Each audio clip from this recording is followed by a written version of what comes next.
ఎంతవరకు శక్తి ఉంటుందో అంతవరకు పరిశుద్ధంగా ఉండటానికి ప్రయత్నించాలి మ్యాక్సిమము.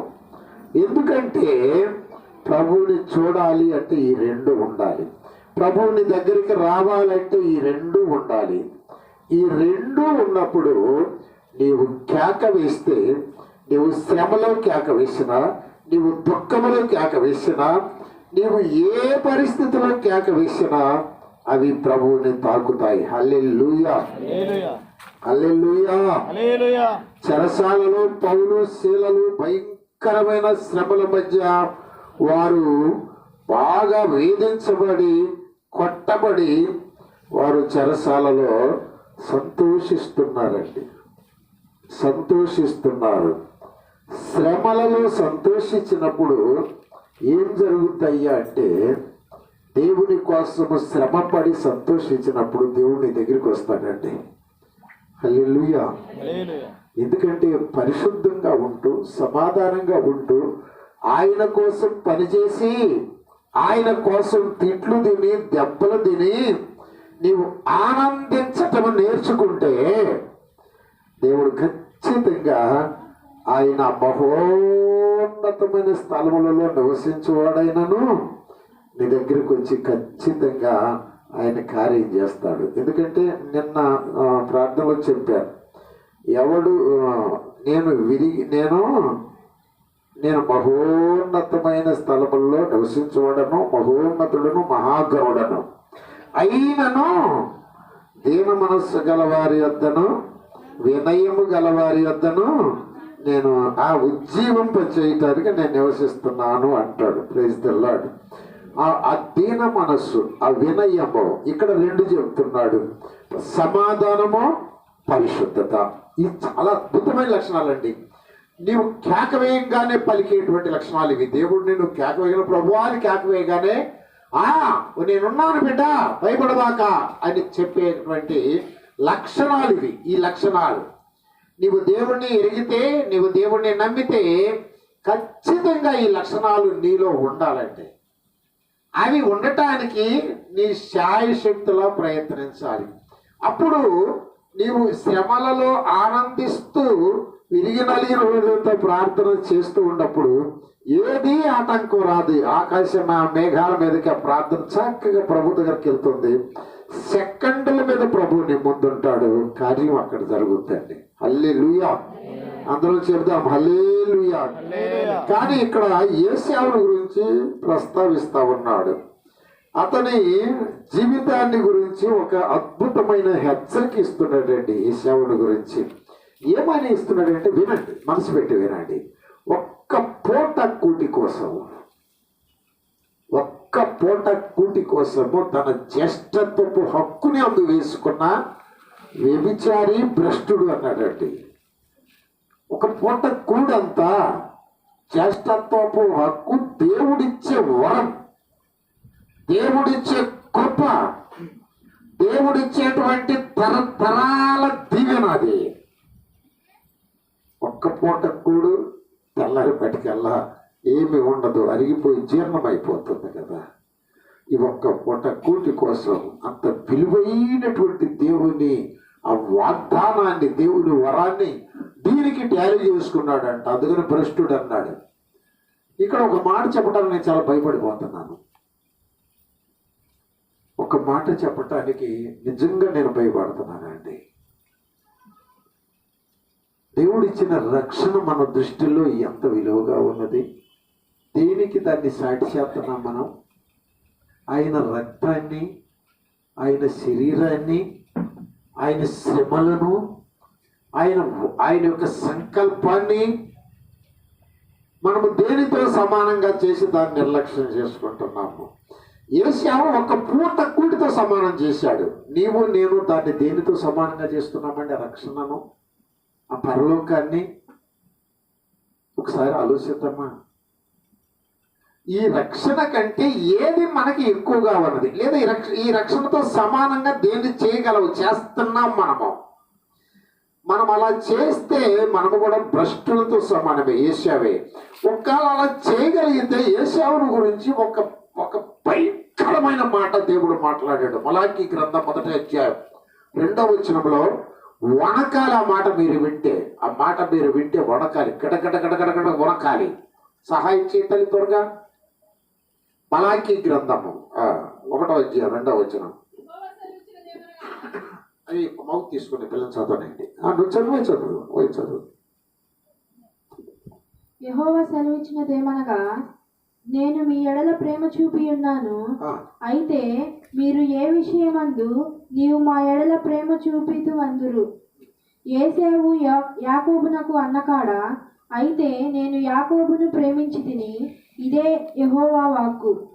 ఏసేవును ద్వేషించి అతని పర్వతములను పాడు చేసి అతని స్వాస్థ్యమును అరణ్యమందున్న నక్కల పాలు చేసి తిని, మనము నాశనమైతిమి, పాడైన మన స్థలములను మరలా కట్టుకొందుము రండని ఎదోమీయులు అనుకొందురు. అయితే సైన్యములకు అధిపతియగు యెహోవా సెలవిచ్చినదేమనగా, వారు కట్టుకొన్నను, నేను వాటి క్రింద పడద్రోయును. లోకులు వారి దేశము భక్తిహీనుల ప్రదేశమనియు వారు యెహోవా నిత్య కోపాగ్నికి పాత్రులనియు పేరు పెట్టుదురు.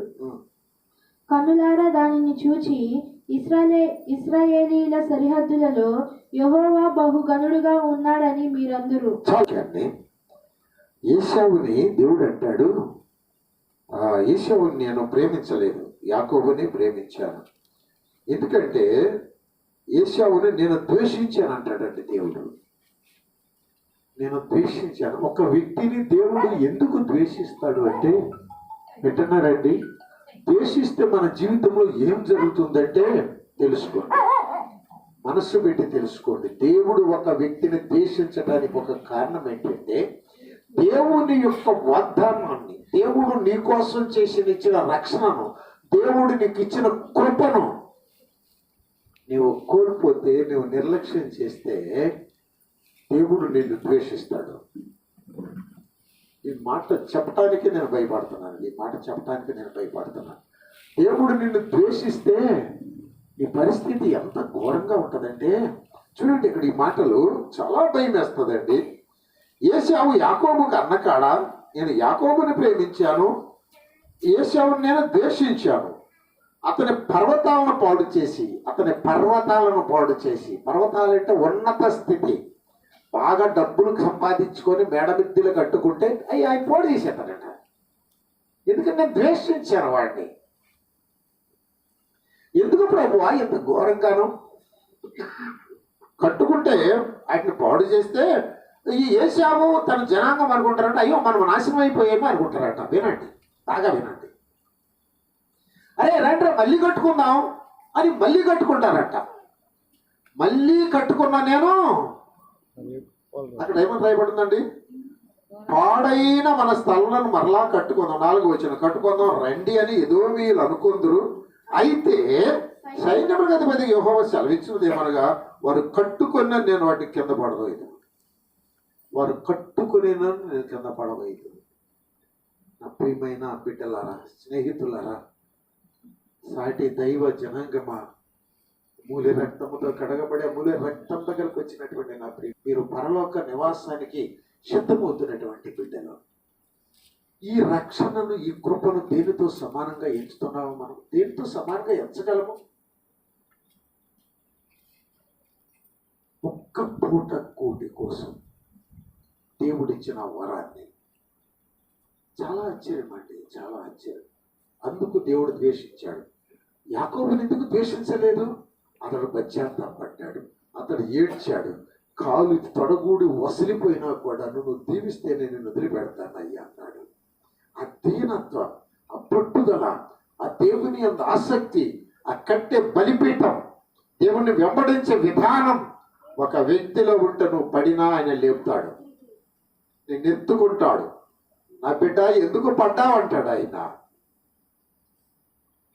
కనుక ఏ బిడ్డ కూడా దేవుడి చేత ద్వేషించబడకుండా ఉండాలి అంటే దేవుడి కార్యాలకు నీవు విలువివ్వాలి. నీ సొంత కార్యాలకు విలువిస్తావు, తప్పనిసరిగా ఇస్తావు. నీ కుటుంబానికి విలువిస్తావు, నీ ఆస్తుల అంతస్తులకు విలువిస్తావు. దేవుడికి నువ్వు విలువ ఇవ్వకపోతే నువ్వు ఎన్ని కట్టుకున్నా ఆయన కొలదోస్తాడండి. ఈ శవుకు లాగానే ఎంత సంపాదించినా నాశనం చేస్తానంటున్నాడు ఏశావుని. ఎందుకంటే నేను ద్వేషించాను. ప్రియులరా, ఇక్కడ నేను కొంచెము గబగబా చెప్పేస్తాను. దైవ బిడ్డలమైన మనము రెంటిని కాపాడుకోవాలి. ఒకటి ఏంటండి? పరిశుద్ధతను, రెండు సమాధానం. ఈ రెండు చాలా ముఖ్యం. ఈ రెండు విషయాల్లో మనం నమ్మకంగా ఉంటే ఎవడైనాను చూడండి, నమ్మకంగా ఉంటే ఈ మాట ఏశావు దగ్గర ఒక మాట అంటాడు. చూడమ్మా ఒకసారి, మీలో ఎవడైనాను పరిశుద్ధత లేకుండా దేవుని కృపను పొందకుండా తప్పిపోవునేమో. చాలా భయంకరమైన మాట, చాలా భయంకరమైన మాట. దేవుని కృపను పొందకుండా తప్పిపోవుదురేమో అని. ఎందుకు తప్పిపోతాము? చేదైన వేరు ఏదైనా మొలిస్తే. ఏమిటా చేదైన వేరు?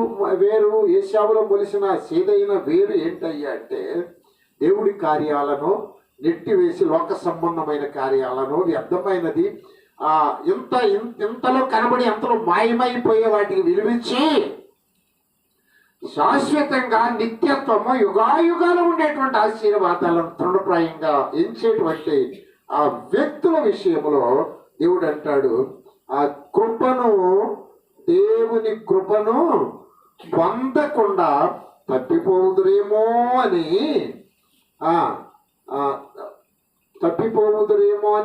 చేదైన వేరు ఏదైనా మొలసి కలవరపరచునేమో అని అనేకులు అపవిత్రులై పోవుదురేమో అని. చాలు రా. హల్లెలూయా, హల్లెలూయా. దేవుని కృపను పొందకుండా తప్పిపోతారేమో. ఇక్కడ విశ్వాసులను 3 భాగాలుగా చేసి చెప్తానండి నేను. జాగ్రత్తగా వినండి. మనం ఏ భాగం